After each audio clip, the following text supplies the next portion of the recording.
मैं हूं अनुराधा कुमारी और मैं हूं उज्ज्वल अम्बेडकर। और आप सभी देख रहे हैं अभी प्रबुद्ध भारत नीला राष्ट्र। आखिर कौन है सरस्वती? तो आज हम बात करने वाले हैं माता सरस्वती के बारे में। तो चलिए वीडियो को शुरू करते हैं। इस वीडियो को बनाने का उद्देश्य किसी व्यक्ति विशेष या जाति धर्म के भावनाओं को ठेस पहुंचाना नहीं है, बल्कि संविधान के अनुच्छेद 19A में दिए गए भाषण एवं अभिव्यक्ति की स्वतंत्रता के आधार पर अपनी विचारों को तार्किक रूप से प्रस्तुत मात्र करना है।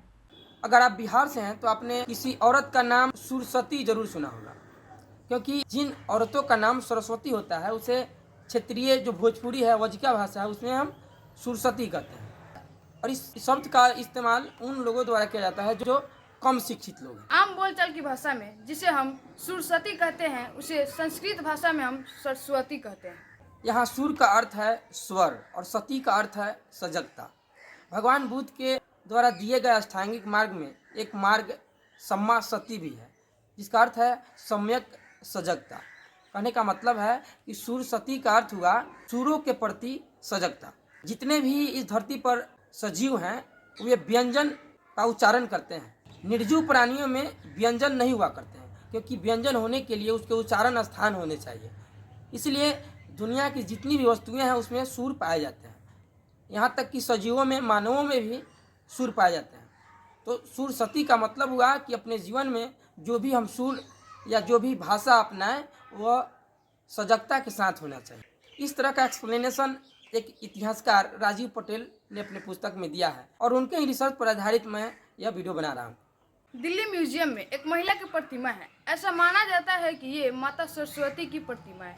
इस मूर्ति को देखने से ऐसा लगता है कि यह कोई महिला बोधिसत्व है, क्योंकि इसके सर के ऊपर बुद्ध मूर्तियाँ भी अंकित है। बुद्ध की छोटी छोटी मूर्तियाँ हैं। तो ऐसा पता चलता है कि कहीं ना कहीं ये जो मूर्तियाँ हैं, ये जो मूर्ति कला बनाई गई है, यह बुद्धिज्म से संबंधित है। यहाँ माता का नाम संस्कृत में सरस्वती है, जो कि व्याकरण के दृष्टिकोण से गलत है, जबकि माता का नाम संस्कृत में स्वरसती होना चाहिए था। ऐसा इसलिए क्योंकि माता सरस्वती को विद्या की देवी माना जाता है। मतलब है कि सुरों के प्रति सजगता की देवी। जो यहाँ सुर है वह स्वर है, इसलिए जो यह नाम है माता का सरस्वती, यह गलत है। ओरिजिनल नाम होना चाहिए स्वर सती या सुर सती। कुछ लोग ऐसा भी मानते हैं कि यहाँ सती का अर्थ सात है।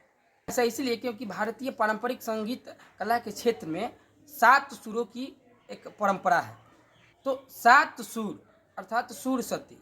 तो ऐसी भी एक मान्यता है कि सुर सती कोई और नहीं है, बल्कि 7 सुरों की पूजा को ही हम सुर सती या स्वर सती कहते हैं। तो ऐसा भी लोग मानते हैं। कहने का मतलब है कि माता सरस्वती सुरों के प्रति सजग रहने का एक प्रतीक मात्र है।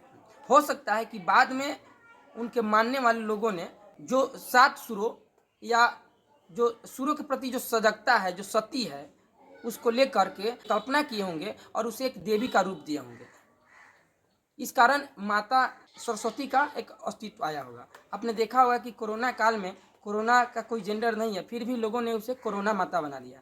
चेचक का भी कोई जेंडर नहीं है, लेकिन उसे एक माता का प्रकोप माना और चेचक को भी माता के रूप में पूजा जाता है, छोटी माता के रूप में। तो हो सकता है कि इसे अच्छाई के रूप में, जो सुर सती है, सुरों में जो सजगता है, इसे अच्छाई के रूप में, एक विद्या की देवी के रूप में बनाकर माता सरस्वती को पूजा गया होगा। मेरे कहने का मतलब है कि माता सरस्वती एक कल्पना आधारित है। जो लोग सुरों के प्रति सजग रहे होंगे उन लोगों ने सुरों की पूजा की होगी और आगे चलकर एक देवी को जन्म दिया होगा सुरों की देवता के रूप में। आज माता सरस्वती को विद्या की देवी भी कहा जाता है। यहाँ विद्या से तात्पर्य 7 सुरों का है। आप यह भी कह सकते हैं कि यहाँ विद्या का अर्थ 7 सुर भी है, या आप यह भी मान सकते हैं कि सुरों के प्रति सजगता है। असल मायने में माता सरस्वती की पूजा किस तरह की जाए? आज के परिवेश में देखें आप तो आजकल जो माता सरस्वती की पूजा की जा रही है, गंदे गंदे गाने बजाए जा रहे हैं, डीजे बजाए जा रहे हैं और हुड़दंग किए जा रहे हैं और धर्म के नाम पर एक दूसरे से लड़ा जा रहा है। तो माता सरस्वती की यह वास्तविक पूजा नहीं है। माता सरस्वती की वास्तविक पूजा तब होगी जब हम सुरों के प्रति सजग होंगे और लोगों को भी सुरों के प्रति सजग करेंगे। सुर क्या है और व्यंजन क्या है, और हमारे वाणी में, हमारे भाषा में और संगीत में सुर को किस तरह हम सही से इस्तेमाल करें। अगर हम इसको जान गए तो माता सरस्वती को भी जान जाएंगे, माता सरस्वती का हम सम्मान करना भी जान जाएंगे। यही माता सरस्वती का सबसे बड़ा सम्मान होगा। अगर यह वीडियो आपको अच्छा लगा है तो वीडियो को लाइक करें और चैनल को सब्सक्राइब करें और साथ ही साथ बेल आइकन को भी दबाना न भूलें, ताकि इस चैनल की सारी अपडेट्स की जानकारी आपको मिलती रहे। नमो बुद्धाय, जय हिंद।